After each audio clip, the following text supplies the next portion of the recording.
Welcome students. Today I am here again with the second part of the lesson, the 100 dresses. Before coming to the lesson, let us revise the main story of the lesson from part 1. In the lesson 100 dresses part 1, you studied that Wanda wins girls drawing contest, but she does not attend school to take the medal. All the children appreciate Wanda and her drawing, including Peggy and Maddie. Next day, all the students are at school. Miss Mason arrives in class with a sad face. Now, what happens? Let us study. The class was circling the room. A notice from the principal office came. Miss Mason read it and clapped her hand. और उसने बताया कि यह letter Wanda के father की तरफ से आया हुआ है और वह क्लास में इसे सबके सामने पढ़ने जा रही है। मिस मैसन लेटर पढ़ने के लिए तैयार होगी। All the students also got ready to listen. Wanda father wrote in the letter, he wrote that Wanda and Jack won't come to the school anymore. तो वो लेटर में लिखते हैं कि जैक और वांडा अब इस स्कूल में नहीं आएंगे क्योंकि वो एक बड़े शहर में चले गए थे और अब उसे वांडा को उसके लंबे नाम के कारण अब कोई चिढ़ा भी नहीं पाएगा। क्लास में चारों तरफ बड़े साइलेंस, बड़ी शांति छा गई। Miss Mason understood. She told that no one will hurt anyone's feeling. उन्होंने बताया कि अब कोई भी किसी की फीलिंग्स को ठेस नहीं पहुंचाएगा। इट वॉज बिकॉज हिज और हर नेम वॉज लॉन्ग, इसलिए कि उसका नाम कुछ स्ट्रेंज हो या लंबा हो। What had happened was everything was bad. तो वह वांडा के बारे में सोचने लगी। मैडी फर्स्ट पीरियड में अपने मन को अपने काम में नहीं लगा पाई, ध्यान अपने काम में नहीं लगा सकी।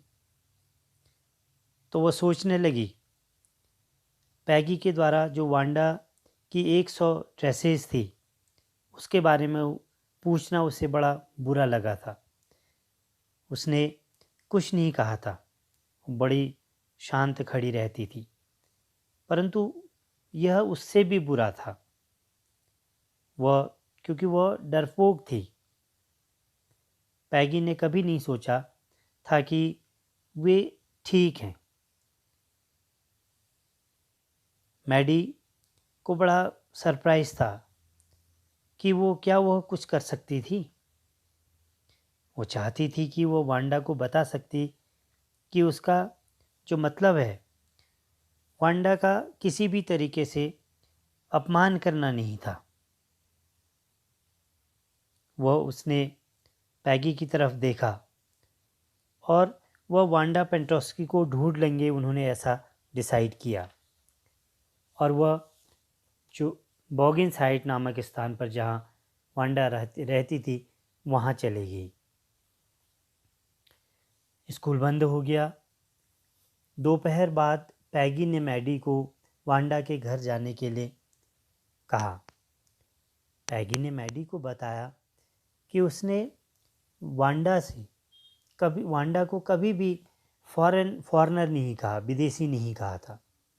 उसने कभी नहीं सोचा था कि वांडा उसका मजाक उड़ाए जाने के बारे में सोचेगी, because she thought that Wanda was too dumb. वो कुछ नहीं बोलेगी, वो एक तरह से गूंगी है।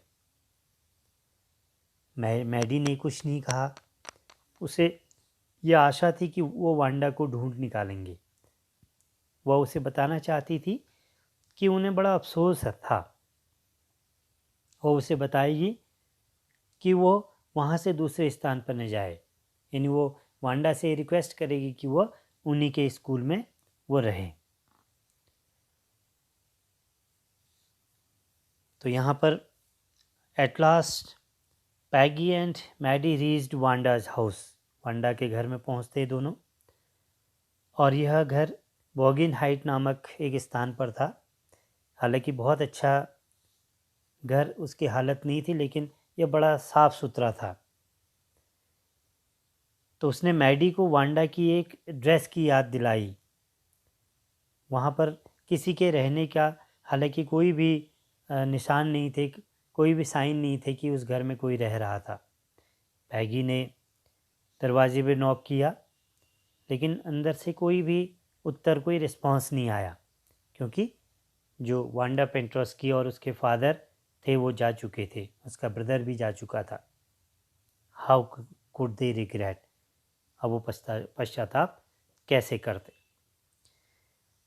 पैगी ने मैडी को बताया कि वो उस समय कुछ भी नहीं कर सकती थी।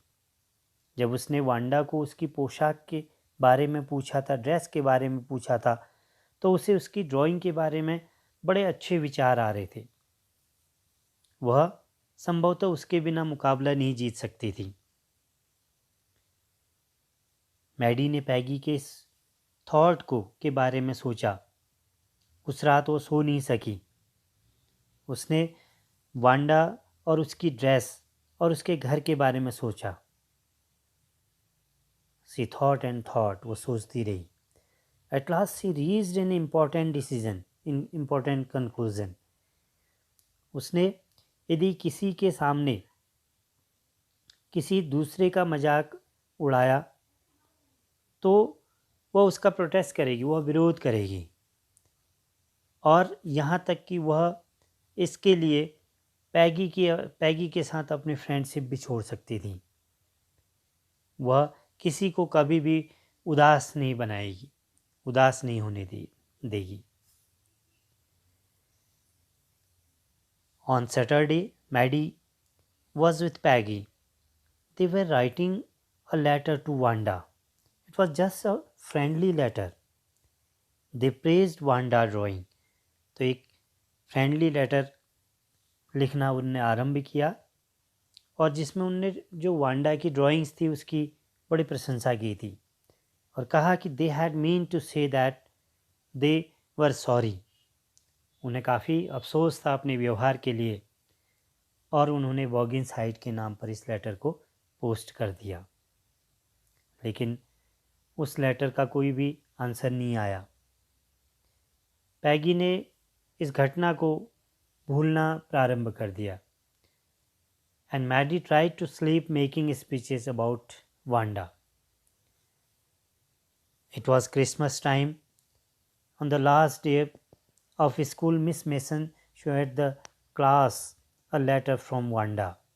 मिस मेसन आती है और एक लेटर वांडा के फादर की तरफ से उन्हें दिखाती है, और इसे क्लास में उन्होंने पढ़ करके सुनाया। वांडा ने मिस मेसन को लड़कियों को यह बताने के लिए लेटर लिखा था कि वे उन 100 ड्रेसेस को रख सकती थी। उसके नए घर में उसके पास कई ड्रेसेस थी।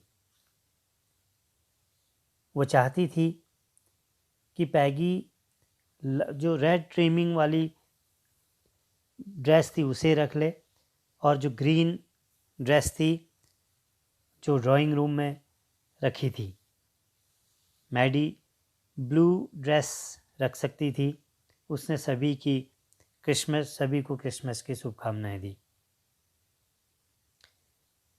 घर वापसी पर मैडी और पैगी ने अपनी ड्राइंग को ध्यानपूर्वक देखा। सारे घरों को बड़ा सुंदरता के साथ सजाया गया था, क्योंकि ये क्रिसमस फेस्टिवल का टाइम था। यहाँ तक कि the air smelled like Christmas.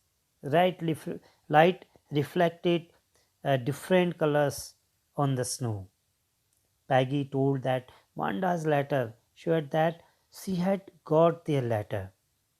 She liked the place. She also liked them. She had a different way to show that. तो मैडी ने कुछ अलग तरीके से वो सोचने लगी। उसे बड़ा दुख महसूस हुआ कि वो वांडा से कभी फिर नहीं मिल पाएगी। उनके बीच में वो वास्तव में चीज़ों को कभी सहन नहीं कर पाएगी। उसने बेडरूम में ड्राइंग टांग दी। उसने इस पर देखा और कुछ नहीं कहा। उसने महसूस किया कि वांडा उसके प्रति ठीक थी। उसकी आंखों में आंसू थी। उसने ड्राइंग को ध्यानपूर्वक देखा। उसने ड्राइंग का चेहरा और सिर देखा। यह उसके अपने सिर और मुंह की तरह से दिख रहा था। उसका जो फेस था वो ऐसा लग रहा था कि यह पैगी और मैडी का ही था। यह वांडा ने इसे उसके लिए ड्रॉ किया हुआ था। वह यह सब सुनने के लिए, पैगी की तरफ यह सब सुनाने के लिए कि उसने ड्राइंग में क्या क्या देखा, वो पैगी की तरफ भाग करके जाती है। मैडी ने पैगी को बताया कि वांडा ने ड्राइंग को उसके लिए बनाया था। Actually she had drawn both of them in her drawing. Peggy ने मैडी को बताया कि उसने यह नहीं कहा था कि वांडा ने किसी भी प्रकार उसे पसंद नहीं किया था। मैडी इस बात के लिए सहमत थी और उसकी आंखों में भी आंसू थे। जब उसने हंसती हुई लड़कियों को देखते हुए वांडा के बारे में सोचा तो उसने सोचा कि वास्तव में वे सब 100 के बराबर थी। तो यह लेसन सेकंड पार्ट कंप्लीट हुआ और मुझे होप है कि आपको यह समझ में आया होगा। दोनों 100 dresses first and second part को मिला करके आपको पूरी स्टोरी अब समझ में आई होगी। और इससे रिलेटेड आपको होम असाइनमेंट दिया जा रहा है और आपको इसमें क्वेश्चंस हैं। यह होम असाइनमेंट का पैसेज नंबर 2 जो पार्ट फर्स्ट का है, पैसेज नंबर 2 है। आप बुक से देखें, मिस मिसअंडरस्टूड यहाँ से स्टार्ट है। उसके क्वेश्चन आंसर्स हैं आपके लिए यहाँ पर लिखे हुए हैं। आप उन्हें उस पैसेज को पढ़ते हुए आंसर देंगे। और इसी प्रकार एक और पैसेज है जो उसी पार्ट थर्ड का पैसेज नंबर 1 है। ऑन सैटरडे मैडी से स्टार्ट है ये, और आप इसमें 5 क्वेश्चंस हैं, इनको सॉल्व करेंगे। और उसके बाद जो बुक के बीच में ओरल कॉम्प्रिहेंशन चेक हैं, फर्स्ट, सेकंड एंड थर्ड, उसके आपके लिए क्वेश्चन आंसर किए गए हैं। आप इन्हें अपनी नोटबुक में लिख सकते हैं। सो both part of 100 dresses has completed. I hope you enjoyed it. See you again with a new topic.